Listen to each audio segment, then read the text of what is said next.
안녕하세요. ERP 정보관리사. 이번 시간에는 생산 2급 19년도 6회 기출문제 풀어보도록 하겠습니다.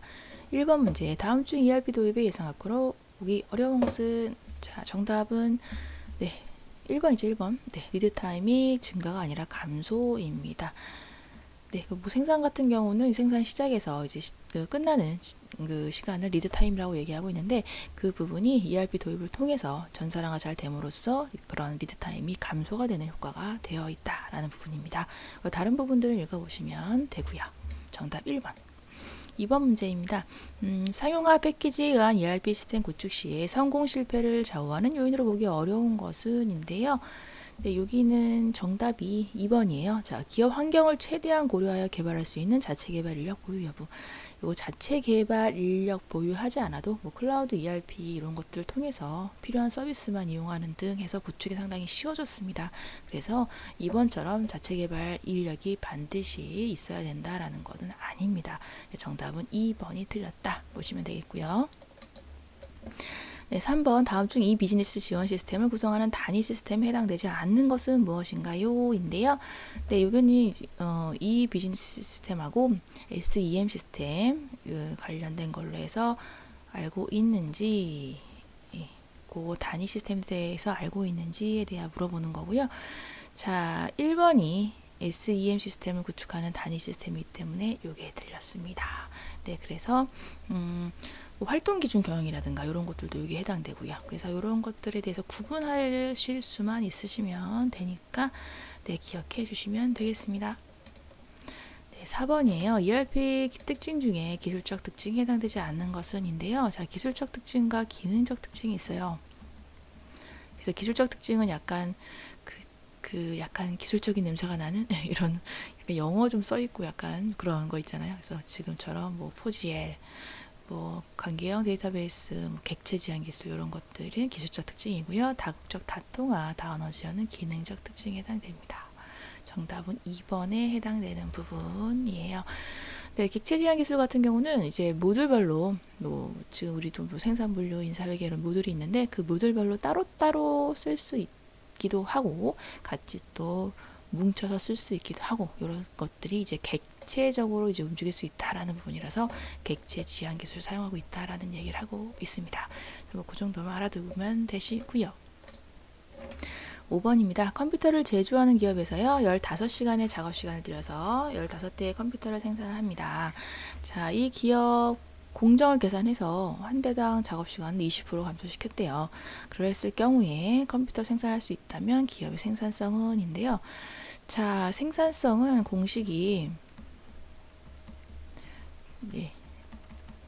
투입량 얼마인지, 그리고 투입한 것 대비 산출량이 얼마인지, 그 인풋분의 아웃풋 요거거든요.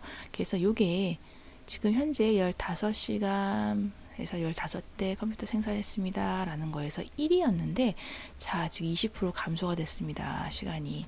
그러면 15시간에서 20% 감소가 됐기 때문에 12시간이면 만들게 된 거예요. 그래서 그로 다시 계산을 해보면 투입량은 12시간, 산출량은 15개 이렇게 되는 거기 때문에 1.25로 해서 25% 생산성이 향상이 됐습니다 라는 부분이죠. 이렇게 정답은 3번 이렇게 되겠습니다. 그래서 생산 같은 경우는 생산 이론에서는 이렇게 계산 형식 문제들이 간단한 공식이지만 계산식 그래도 한 3문제에서 4문제가량 나와요. 그러니까 공식을 여러분들이 꼭 잘 알고 가셔야 되는 거 잊지 마세요. 자, 117번. 자, 채찍 효과와 감소와 가장 관련 있는 개념은? 인데요. 자, 채찍 효과는 이런 거죠. 자, 수요 왜곡이 되고 뭐 이런 것들인데, 소비자가 있고요. 그리고 소매상이 있고, 뭐 도매상이 있고, 생산자가 있다라는 이런 물류 흐름을 갖고 있는 이런 경우에, 자, 소비자 입장에서 뭐 이런 경우가 있죠. 뭐 어떤 상품이 갑자기 막 붐이 막 되면서 어떤 상품이 되게 많이 팔리는 경우가 있어요. 그랬을 경우에 이제 소비자들은 이걸 막 찾죠. 그래서 이런 거 위에 이거 뭐 물건 없나요? 찾게 되는 거고, 소매상에서 아 이거 소비자들이 엄청 찾던데 하면서 좀 많이 좀 가져와봐, 도매상한테 요청하게 되는 거죠. 이만큼 더 요구하게 되는 거고요. 도매상에서는 야 지금 물건이 없대, 빨리 좀 많이 생산해봐 라고 하면서 이렇게 또 엄청나게 이제 많은 재고를 생산하게 되는 현상이 나타나게 됩니다. 수요 왜곡이 되면서 막 재고가 엄청 쌓이게 되죠. 재고가 이렇게 높아가게 되는 부분이에요. 이러다가 거품이 딱 꺼지는 순간 이제 재고가 확 이게 소진이 안 되면서 회사가 나가 떨어지고 망하고 이런 것들이에요. 그래서 이런 것들이 이제 책찍 효과라는 부분이고요. 이런 부분이 감소가 되려면 공급망 관리가 잘 돼야 된다라는 부분입니다. 그래서 SCM 그 공급망 관리와 가장 관련이 있다라는 걸로 해서 해석을 해주시면 되겠고요. 뭐 BOM은 그 자재명사서 부분이기 때문에 요 부분과 큰 관련은 없고, 뭐 자재 소유 계획이라든가 요거는 고객 관계 관리 같은 경우도 채찍효과 감소하는 관계가 크다라고 보긴 힘듭니다. 그래서 여기서 요구하는 답은 공급망 관리를 잘 해라, 긴밀하게 잘해서 채찍효과가 없도록 해라 라는 게 포커스가 되겠습니다. 정답은 3번. 자, 7번이에요. 다음에 잡샵 생산 방식에 대한 설명 중 잘못된 것은 인데요. 네, 잡샵 생산 방식은 개별 생산 방식이죠. 그렇기 때문에 뭐 주문을 받는 형식으로 해서 주문자 요구에 의한 방식이 맞고요. 그리고 이런 경우에는 이제 공정별로 기계를 배치하게 됩니다. 그리고 이게 비교적 유연성이 높은 생산 방식. 여기 좀 옮겨다니면서 네. 그 생산하는 방식이기 때문에 유연성이 높은 방식. 그래서 이제 연속 방식처럼 이렇게 쭉 컨베이어 벨트를 타고 가는 부분이 아니죠. 그렇기 때문에 이거는 유연성이 높은 방식이라고 볼 수가 있는 부분입니다. 자, 2번 이 틀린 부분이고요. 일반적으로 전용 기계를 활용하여 진행됩니다 라는 거는 연속 생산 방식에 해당되는 부분이고, 범용 기계예요. 그래서 어디서든 어떤 공정에서도 다양하게 쓸 수 있게끔, 같이 쓸 수 있게끔 하는 기계가 필요하게 된다라는 거에서 범용 기계가 사용됩니다 라는 게 정답이 되겠습니다. 그래서 정답은 2번이 되겠네요. 자, 8번 다음 설명문의 괄호 안에 맞는 말은 자, 생산 계획 수립 절차 부분인데요. 자, 요거는 자, 총괄 계획이 먼저 이렇게 일어납니다. 그래서 APP라고 해서 네. 총괄적으로 이제 큰 그림을 좀 그린다라는 부분에서 뭐 기업 수요나 주문의 뭐 시간적, 수량적 요건을 이제 만족시키기 위해서 생산 시스템 능력을 전체적인 입장에서 이제 고려하고 조정해 나가는 계획이 총괄 생산 계획이에요. 좀 큰 그림을 잡는다라는 부분이 되겠고요. 그 다음에 하는 부분은 총괄 생산 계획에 해당되는 그 기준에 맞춰서 기준 생산 계획 MPS를 네, 수립하게 됩니다. 그래서 기준 생산 계획이라고 얘기를 하고 있고요. APP가 작성이 된 후에 이 기준에 맞게끔 생산 계획을 잡는다라는 걸로 해서 기준 생산 계획 1번으로 해서 요거 MPS라는 약자도 좀 같이 알아주시면 좋겠습니다. 네, 그런 다음에 자재 소요 계획으로 해서 하고요. 그리고 일정 계획을 잡는 과정으로 생산 계획을 수립하게 된다라고 해서 절차적인 부분이니까 이렇게 흐름 타고서 여러분들이 알아두시면 되겠네요. 정답은 1번이었고요. 9번 문제. 자, 다음 중 생산 계획에 있어서요. 일정 계획의 수립을 설명한 것으로 옳지 않은 것은 인데요. 자, 일정 계획 부분에 대한 것들. 자, 이때 작업 흐름의 신속화 부분. 네, 이게 일정 계획 수립을 위해서 여러 가지 방침을 이제 따라야 하는 부분인데, 자, 합리적으로 일정 계획을 하기 위한 거예요. 그래서 이런 부분에서는 이제 작업 흐름을 신속화하는 부분, 그리고 생산 기간을 단축하는 것도 이제 중요한 부분이 되겠고요. 작업이 안정화되어 가동률이 향상이 되는 부분으로 해서 전 공정이 이제 빨리빨리 동기화될 수 있도록 하는 것들이 이제 중요한 개념이 됩니다. 네, 그리고 전체 공정의 능력 증대인데요. 예, 여기 틀렸는데 이거 에로 공정의 능력 증강 요거입니다. 그래서 병목 현상이 일어나는 애로 공정의 경우에 능력을 증강해서 전체 생산 속도를 향상시켜야 하는 부분으로 해서 일정 계획 수립의 방침으로 삼고 있죠. 그래서 이 부분 그럴싸했는데 애로 공정이었다라는 걸로 해서 좀 약간 말장난식으로 나왔네요. 정답은 4번입니다.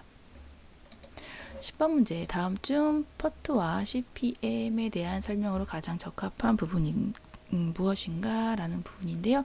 자, 요거는 이제 퍼트 CPM 네트워크 계획 기법이라고 해서 이제 프로젝트 생산 방식의 일정 계획에서 많이 사용되는 부분이라서 자, 소규모 공사보다는 이게 대규모 공사로 해서 뭐 언제부터 언제까지 기간이 얼마나 걸리는지 이런 경우에 많이 쓰입니다 라는 부분이에요. 그래서 네트워크를 작성해서 분석해서 상세한 계획을 수립하기 쉽다라는 게 이게 좀 가장 적합한 답이라고 할 수 있겠고요.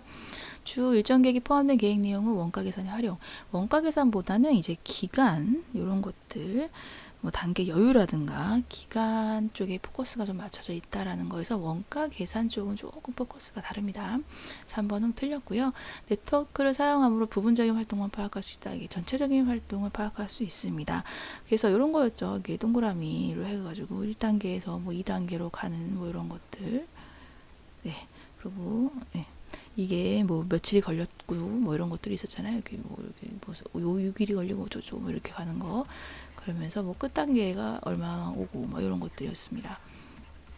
그렇기 때문에 네트워크로 해서 전체적으로 이제 활동을 파악할 수 있다라는 부분에 되는 부분이고요. 이런 경우는 이제 상세한 계획을 이제 일정별로 수립하기가 쉽다라는 걸로 해석하시면 되겠습니다. 정답은 2번이 가장 적합한 설명이네요. 자, 11번. 다음에서 설명하는 공정 절차 계획의 영역으로 옳은 것은인데, 자, 주어진 생산 예정표에 의해 결정된 생산량에 대해서 작업량을 구체적으로 결정하고, 이것을 현 인원과 그리고 기계 설비 능력을 고려하여 양자를 조절하는 기능입니다. 자, 양자를 조정한다라는 부분에 있어서 요거는 공수계획이에요. 공수계획에 대한 문구를 주어지고 어떤 것인지를 찾는 그런 문제였고요. 자, 절차계획 같은 경우는 자, 작업의 순서라든가 뭐 표준 시간이라든가 뭐 장소를 할당하거나 이런 것들이 해당이 됩니다. 그래서 요거는 절차계획 아니고요. 공수계획의 양자를 조절하는 거고, 양자에 해당하는 것이 부하계획과 능력계획이에요. 이 두 개가 이 안에 들어가 있는 거죠. 그래서 부하계획에서는 부하는 이제 일반적으로 이제 할당된 작업이라고 얘기를 하는데, 그 부분에 대해서 이제 부하율을 최적으로 유지할 수 있게끔 하는 게 부하계획이 되겠고요. 능력계획 같은 경우는 작업 수행상의 능력을 말하는 부분인데, 이거는 이제 실제 조업도랑 기준 조업도를 가지고 비율을 좀 최적화시키는 그런 현유 능력을 계획하는 게 능력 계획이 됩니다. 그래서 이 두 가지를 고려하는 게 양자를 조절한다라고 보시면 되겠고, 요거 두 개가 이제 공수 계획 안에 있는 내용입니다라고 해서 같이 기억을 해주시면 되겠어요. 네, 12번 문제예요. 자, 공정 분석은 작업 대상물이 순차적으로 가공, 완성되기까지의 표준화 그리고 관리 위해 중요합니다. 라는 건데요. 생산의 공정 중에서요. 대기와 저장 상태에 있는 공정을 지칭하는 용어는인데 요거 정체 공정에 대한 부분이죠. 그래서 1번으로 해주시면 되고, 자, 대기는 우리 대기 이런 것들은 D라고 표시를 했었고요. 그리고 계획적으로 저장하는 단계도 정체 공정에 들어가는데, 이거는 그 바구니 같은 저장하는 바구니 같은 모양이었습니다. 그래서 이런 기호도 같이 기억을 해주시면 되겠고요. 자, 가공 공정은 직접적으로 이제 가공하는 단계, 그래서 제조의 목적이 직접적으로 들어가는 단계라서 동그라미 요게 가공 공정이고요. 운반 공정은 이제 옮겨가는 부분이기 때문에 이런 것 화살표 모양이었습니다. 네, 그리고 검사 공정은 자, 요거는 이제 품질을 검사하는 게 있었고요. 그리고 수량을 검사하는 게 있었어요. 자, 수량 검사 같은 경우는 이제 박스라고 생각하시면 되고요. 품질은 다이아몬드로 생각하시면 되겠습니다. 이게 약간 좀 연상을 하시면서 외워두시면 좋겠죠. 정답은 1번입니다. 자, 13번이에요. 아이고, 답이 나왔네요. 네, 이거를 2번입니다. 네, 자, 복합 기호들이 소시한 건데요. 자, 큰 거가 주된 거고요. 그리고 작은 거, 큰 거가 주된 거고, 수량 검사가 주가 되는 거고요. 그리고 얘가 품질 검사 부가 되는 거예요. 그래서 큰 게 주가 되는 게 크게 표시가 되고, 그래서 수량 검사 아까 얘기했던 박스, 상자 여기에 크게 표시가 되고요. 그 안에 작은 품질 검사 다이아몬드가 들어갑니다. 2번이 정답이에요. 그래서 기호는 이렇게 해주시면 되겠고요. 그런 경우로 봤을 때 이제 1번 같은 경우는 주된 게 품질 검사 다이아몬드고 품질 검사를 주로 하면서 수량 검사를 부수적으로 합니다. 라는 거죠. 그리고 3번 같은 경우는 가공이 주가 되면서 품질 검사도 합니다. 이거는 수량 검사를 합니다. 라는 거고요. 얘는 가공이 주가 되면서 운반도 합니다. 라는 그런 복합 기호가 되는 거죠. 14번 문제 갈게요. 자, A 작업장의 전체 생산 공정에 대한 가동률을 측정하고 생산 설비를 보관하고자 합니다. 절단 작업장의 출근율이 95%고요. 간접 작업률이 25%예요. 가동률이 얼마인가인데요. 자, 이거 공식은 되게 쉬워요. 출근율 곱하기 1 마이너스 간접 작업률이죠. 공식은 쉬워요. 그래서 요거는 0.95 곱하기 1 마이너스 0.25 이렇게 해서 0.725 이렇게 되네요. 정답은 71.25% 100 하면 이렇게 나오니까 하시면 되겠네요. 15번 문제. 자, 작업장별 작업 시간이 다음과 같을 때 라인 밸런스 효율을 계산하라 라고 합니다. 이것도 이제 공식을 좀 알고 하셔야 되는 부분인데요. 이 작업장이 일단 4개가 있고요. 작업 시간이 이렇게 주어져 있는데, 자, 작업장 수 곱하기, 자, 사이클 타임 중에서 가장 맥스, 가장 큰 사이클 타임이 들어가는 거를 이렇게 아래에 분모해 두시고, 네, 그리고 나서 라인의 순 작업 시간의 합계를 이렇게 합해 줍니다. 네. 그리고 이제 100 하면은 이제 라인 밸런스 효율이 나오는 부분이고요. 공식에 대입하면은 얼마죠? 80%, 0.8, 80% 이렇게 나오네요. 정답은 3번으로 하시면 되겠습니다. 자, 16번 다음 중 칸반 시스템의 운영 규칙에 해당하지 않는 것은인데요. 자, 칸반 시스템은 이제 적시 생산 방식, JIT 시스템 방식을 이제 완성하기 위한 이런 도구로 생각하시면 되는 건데요. 칸반 시스템 같은 경우는 이제 이런 거죠. 이제 풀 방식으로 해서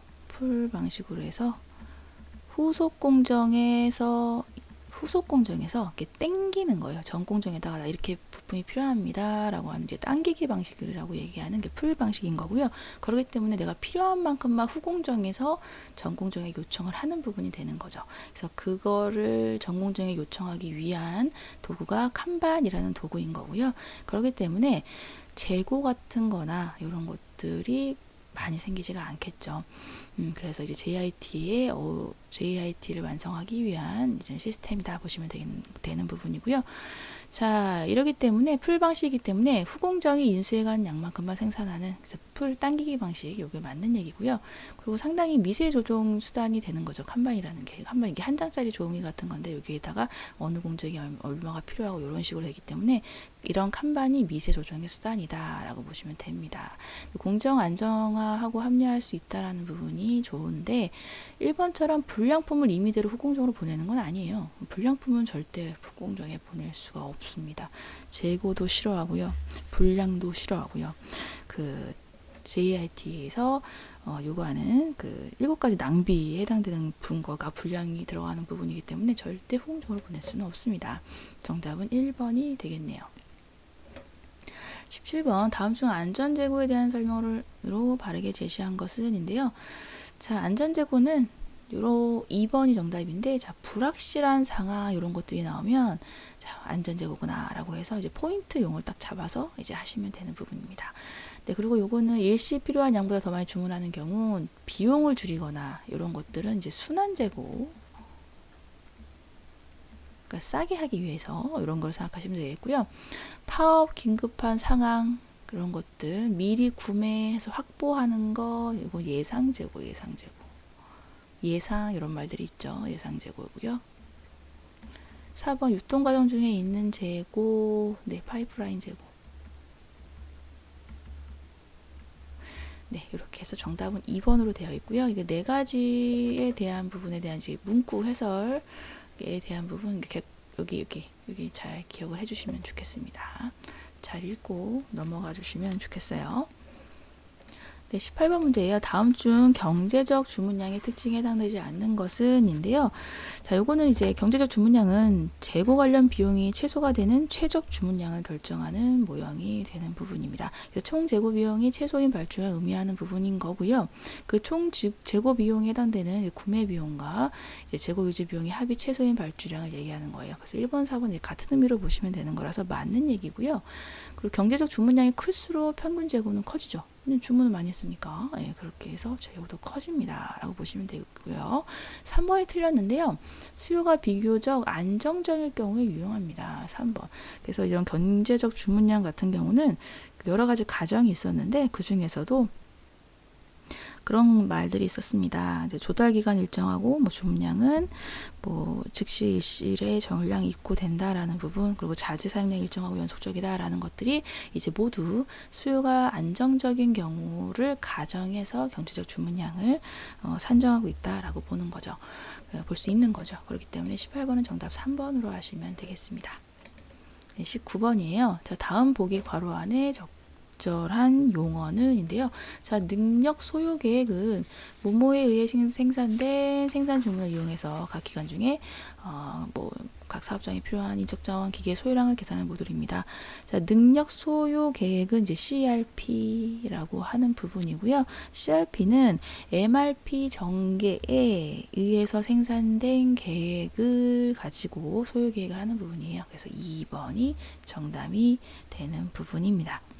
그리고 주 일정 생산 계획 MPS 같은 경우는 여기 계략 능력 요구 계획 RCCP와 연관이 있는 부분이 됩니다. 그래서 기존 생산 계획과 제조 자원 간의 크기를 비교해서 자원 요구량을 계산해 내는 것이 계략 능력 요구 계획이기 때문에, 자, MPS는 RCCP랑 연관이 되어 있고요. CRP는 MRP랑 연관이 됐구나 라고 해서 두 가지를 여러분들이 기억을 해주시면 되겠습니다. 정답은 2번이 되겠네요.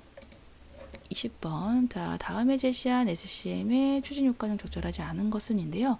네, 정답은 2번이에요. 이런 공급망 관리 부분은 통합적 정보 시스템을 운영하면서 고객을 만족시키고 구매 비용 절감, 효율을 극대화하는 부분에 이제 추진 효과를 갖고 오게 되는데, 이번처럼 공급망을 구성하는 대표 기업의 물류 비용만 절감하는 게 아니라요.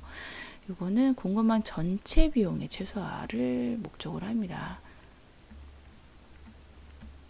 그래서 대표 기업의 물류 비용 절감 효과만 추진하는 게 아니에요. 전체적으로 이제 잘 해 나가야 된다라는 부분에서 전체 비용의 최소화가 추진 효과에 이면서 목적인 부분이 되는 거죠. 네, 이런 식으로 해서 정리해 주시고요. 그리고 이렇게 간단한 풀이 계산식이지만 계산 문제가 꽤 나와요. 3-4문제 정도 나오기 때문에 반드시 여기에 나오는 계산식들은 반드시 잘 읽고 만들고 가셔야 합니다. 네, 이번 시간도 수고 많으셨습니다. 감사합니다.